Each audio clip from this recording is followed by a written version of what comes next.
Hi friends, welcome back to my channel. It is September 1st, so that means that it is definitely time to do a wrap up of all of the books that I read in August. And I have to tell y'all, I had a crazy reading month in August. I read, I think, 22 books, which makes August my best reading month so far this year. And of course, if you've been keeping up with my reading vlogs, you'll know that I did a 24-hour reading vlog this month, which definitely had a big impact on my overall amount of reading for the month. But I think in general, I have just been really wanting to read this month. I've found that instead of wanting to scroll on my phone or watch YouTube videos, I'm a lot more inclined to pop my headphones on and listen to an audiobook or read any of the books that I have available to me. So overall, it's been a really great reading month. To start off our recap of everything that I read this month, I wanted to first take a look at the 6 books that were on my TBR for August. And I do have all 6 of them here. So I will go ahead and put a little graphic up on screen. So as of right now, I'm going to add a little asterisk to this, but I got about 50% of my August TBR done. And the books that I am noting as completing in August are The Serviceberry, Call Me By Your Name, and Dawn by Octavia Butler. However, I am gonna give a caveat, which you can choose to count this or not count this, because Dawn is actually not included in that 22 number of books that I completed in August, because I am actually finishing this today on September 1st. So I won't talk too much about this, but I did want to acknowledge that I did start reading this in August and I am gonna finish it today. And so I feel like when I finish it on the 1st of the month, it's okay to include it in my August wrap up, but that is 50% of the TBR that I set for August. So the books I did not get to are The House in the Cerulean Sea, Wild Love, and On Mystic Lake. Now, I really still want to read all 3 of these books, so to encourage myself to still complete them, I'm just going to add these 3 to the 6 books that I selected when I did my TBR jar video for September. So that will add a total of 9 books to the September TBR, and I think by carrying them over into the next month, that will encourage me to really try to get them done within the month that I select them. That way I'm not having to overload my next month of books. So I will be adding these to the September TBR, so don't worry, I am still going to try to get these read. But that is technically only 2 of the books of the 22 that I officially read during August. So let's go back to the start of the month and go through the books that I did get to. So the first 2 books that I read this month, I actually talked about in my July reading wrap up, because I read the majority of both of them in July and I finished them in the first day or 2 of August. So that was The Goldfinch and Elantris. I listened to The Goldfinch on audiobook and I read a Kindle version of Elantris, and I rated those 4.5 and 5 stars respectively. But if you want to hear more of my thoughts about those, I would encourage you to go back and listen to my July reading wrap up, because I really covered them more in depth then when they were really front of mind, because I had just finished them and I don't want to repeat a lot of what I said now for this video. So after I finished Elantris, I actually started my Summerween reading vlog. So I'll just kind of rapid fire through the books that I read for that vlog, because if you want to hear an in-depth review for those, obviously I did include that in my Summerween reading vlog, which is available on the channel. So you can go and hear more of my thoughts there, but I'll just give you my overall rating and let you know if I would recommend them or not. So the first book that I read for my Summerween reading vlog was Guillotine by Delilah Dawson, and I rated that 4.25 4.25 stars. It was very short and concise, but overall, as a horror novel, I really, really enjoyed this, and I thought it was great if you just wanted a quick, keep you on the edge of your seat story to listen to. And then the second book that I finished for that vlog was Everyone on This Train is a Suspect, which is a sequel to Everyone in My Family Has Killed Someone. And I also rated that book 4.25 stars. And I believe the last book that I finished for that vlog was Carmilla, which is a relatively short classic horror novel.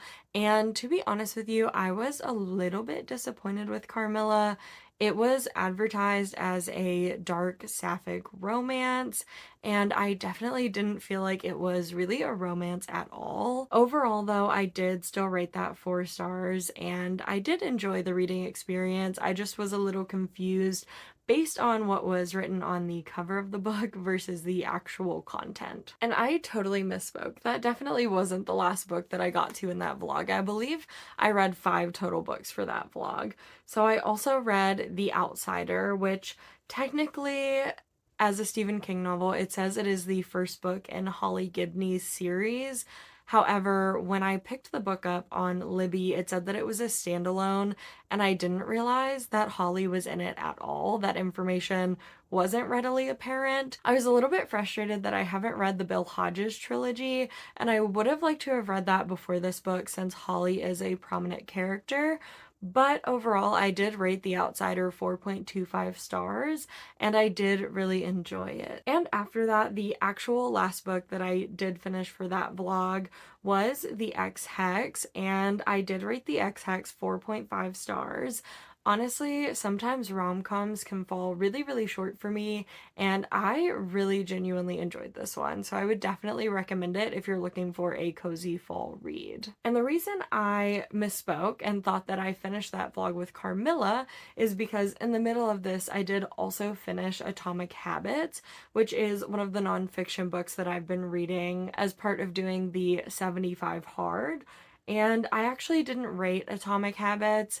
I didn't feel that it was overall all that helpful for me, although I do think the concepts could be really helpful for someone who's new to understanding behavior change and goal setting. A lot of the concepts were not new to me, and I didn't necessarily find it more motivating to achieve my goals, but I think it could be really helpful to someone who is new to that. So I'm not going to give a rating for that book. I would recommend it if that sounds appealing to you, but for me personally, it was not all that helpful. And the next book I finished in August was The Mad Sisters of Essie, and I really enjoyed this book. It was so bizarre. I did receive it as an ARC from NetGalley, which I am so appreciative of, and sometimes I just like a really weird read, and I felt like although it was really weird, it had some really beautiful themes and depictions of family and love throughout.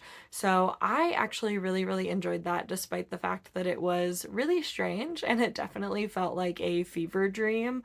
But overall, I did rate that 4.25 stars. And then up next, I finished The Children of Blood and Bone, which is the first book in the Legacy of Orisha series, and I really enjoyed this book. I thought the magic system and the conflicts and the characters were all really interesting, and I'm really, really intrigued to continue the series, so I'll keep it short and sweet. I would highly recommend that, and I did rate it 4.5 stars. Up next, I was able to get to Heartwood, which I had originally hoped to read in my Summerween video because it was advertised as a thriller, but honestly, after reading the book, I felt like it was so much more than a thriller.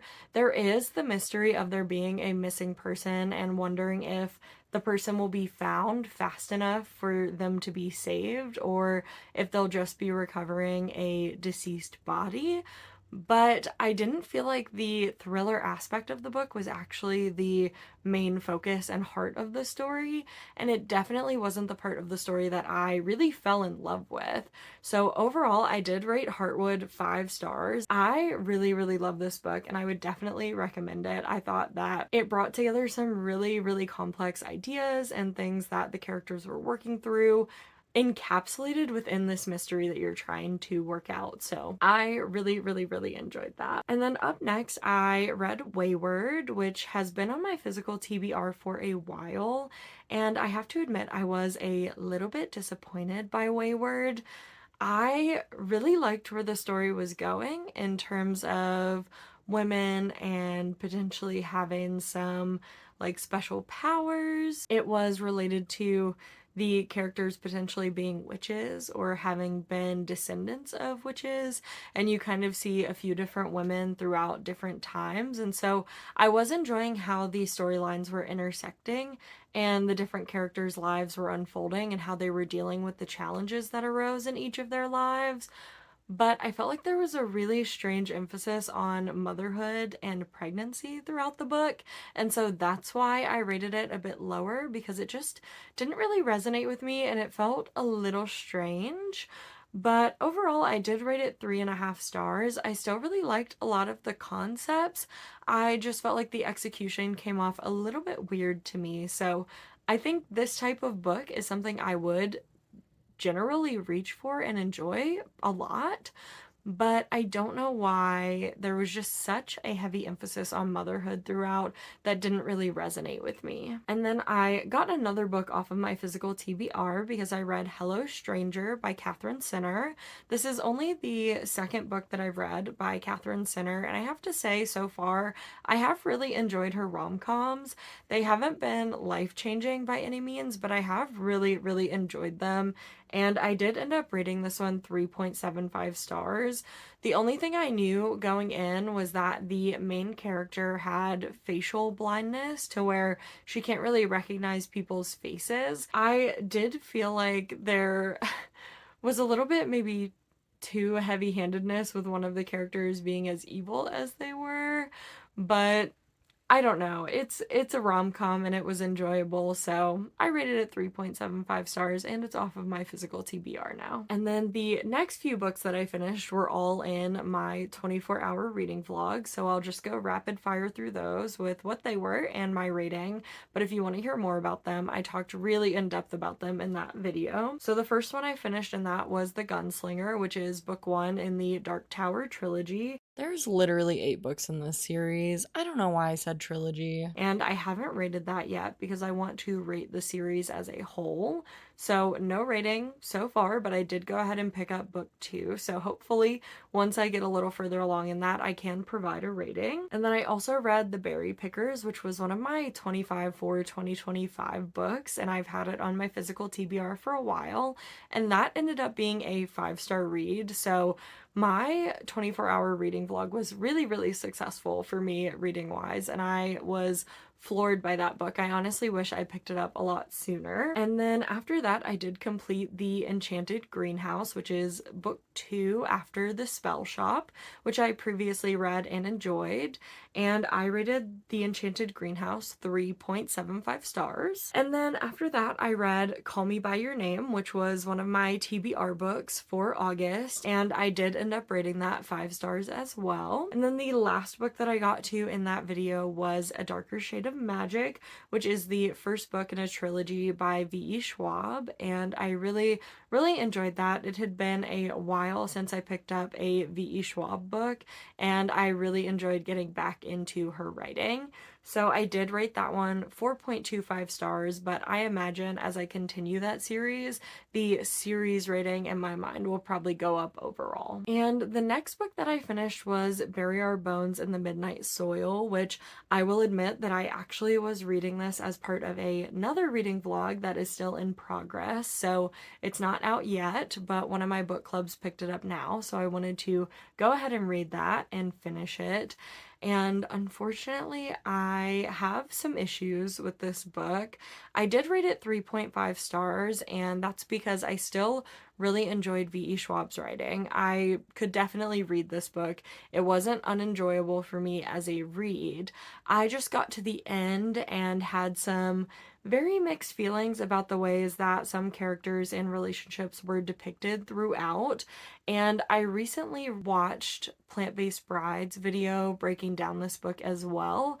and she shared a lot of the same feelings that I shared about the book and the way that relationships were portrayed. So I'm just gonna go ahead and refer you over to her video because I think she speaks a lot more eloquently to those issues in the book, and I think that my thoughts and feelings really mirror a lot of how she felt about it.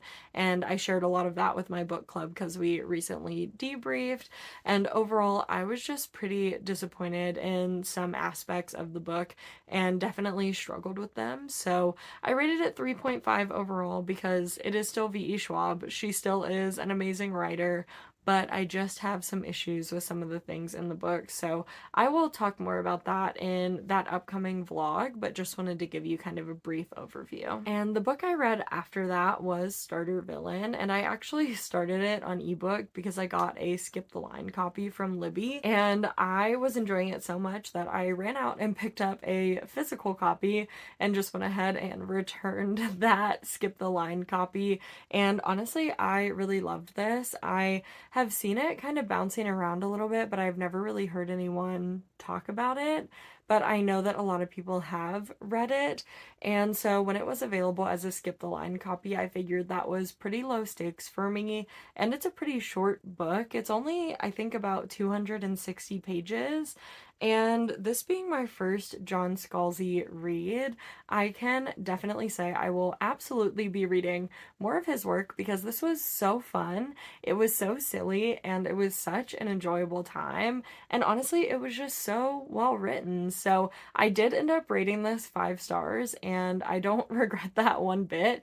It wasn't anything life-changing, but it was just honestly one of the most enjoyable reads I have had in a really, really long time. So I was really happy to pick this up, and I'd love to hear more people talking about this because I think it was such a fun book. And if you love books like Apprentice to the Villain, you probably would love this as well. And after finishing Starter Villain, I also finished The Midnight Feast by Lucy Foley, and I also just picked this one up because it was available on Libby and I was looking for a shorter, more fast-paced audiobook to kind of help me to get through the end of the month. I feel like I've read some pretty serious topics all the way to some longer books that frustrated me, and I just kind of wanted a brain break with a quick, easy thriller.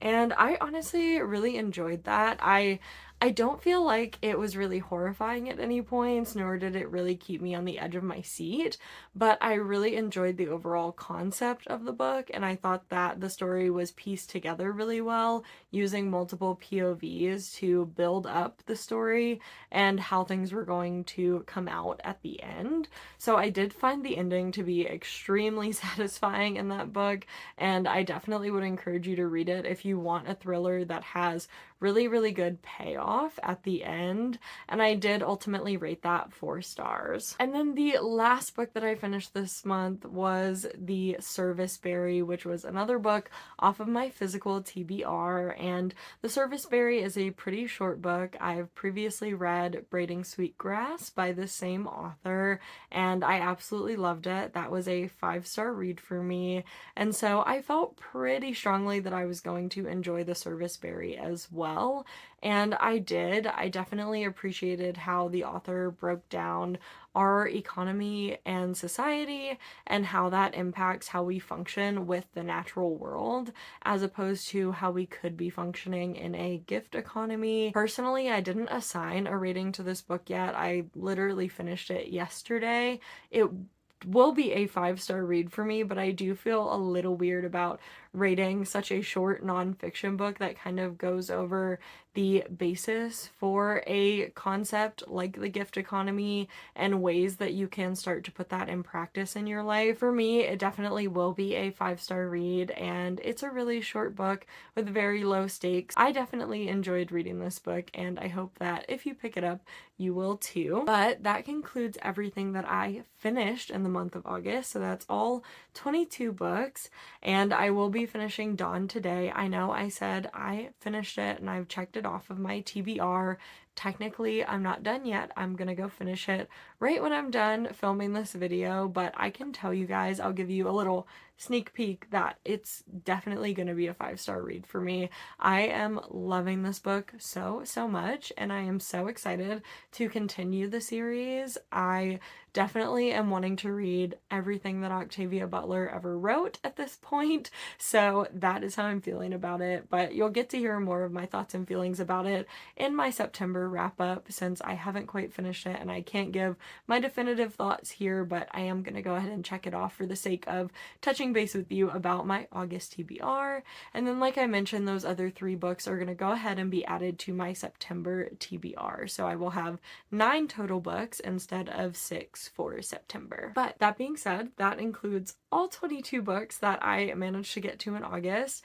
I can only hope that every reading month I have moving forward is as successful as this month has been, because I can't believe that I got to 22 books without a single DNF or a rating lower than 3 stars. I feel like that is honestly a miracle, and I feel so, so lucky. I definitely am not in a reading slump anymore. I am back on top of it, and I'm hoping that September will be just as good. So I would love to hear down in the comments if you had a favorite book that you read in August.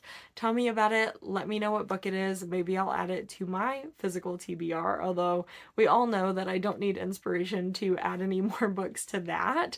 And if you read any of the 22 books that I read this month, please let me know what you thought about them. I would love to know. Did you agree with me? Did you disagree? And overall, I am so thankful for you. Thank you so, so much for watching this video.